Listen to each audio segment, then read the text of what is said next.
Hi there, this is the Who Cares guy, and I've got my green on for St. Patrick's Day, but I'm actually here to celebrate a different holiday, well, so to speak, because today, March 17th, actually marks the 20th anniversary of March 17th, 2006, which was the theatrical release of my favorite movie, one of my favorite movies, V for Vendetta.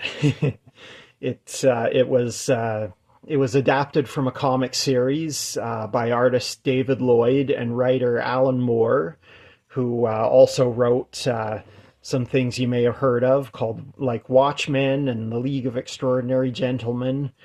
And the movie was directed by James McTeague and adapted along with producers Lana and Lily Wachowski of The Matrix, and stars Hugo Weaving, Natalie Portman, Stephen Rea, Stephen Fry, and John Hurt. And yeah, it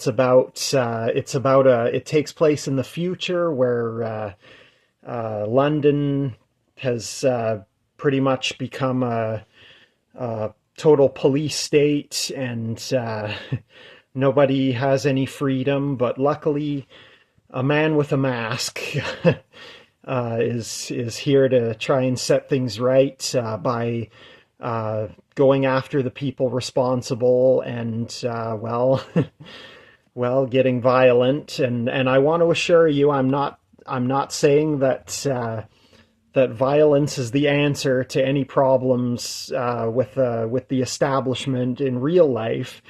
But make no mistake about it, that when it's happening in a complete world of fiction, then yeah, by all means, enjoy it. Enjoy cheering for the good guys. Don't use their methods in real life, but and well, if you haven't seen the movie, I'm not going to spoil too much more for you, although I do encourage you to see it. But what I'd like to do is read a selection of some of my favorite lines and quotes, pieces of dialogue from the movie. And oh, the sweater is making me hot in March. But that's what I get for trying to do a green joke. Anyway, here we go. Remember, remember the 5th of November, the gunpowder treason and plot. I know of no reason the gunpowder treason should ever be forgot. Voila! In view, a humble vaudevillian veteran, cast vicariously as both victim and villain by the vicissitudes of fate.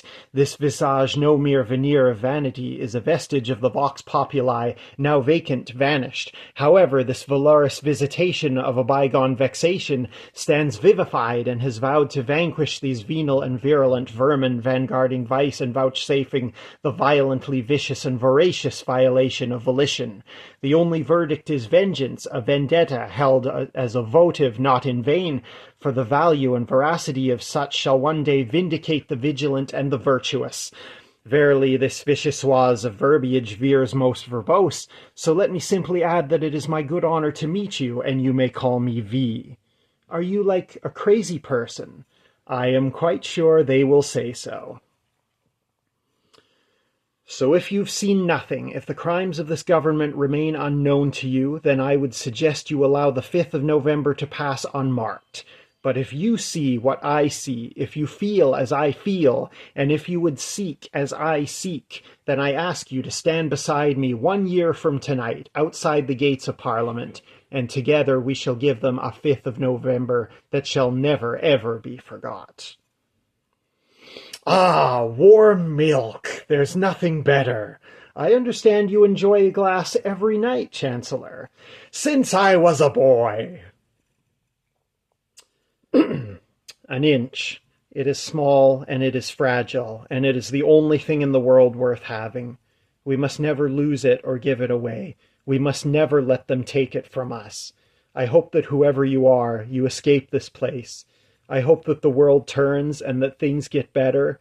But what I hope most of all is that you understand what I mean when I tell you that even though I do not know you, and even though I may never meet you, laugh with you, cry with you, or kiss you, I love you. With all my heart, I love you.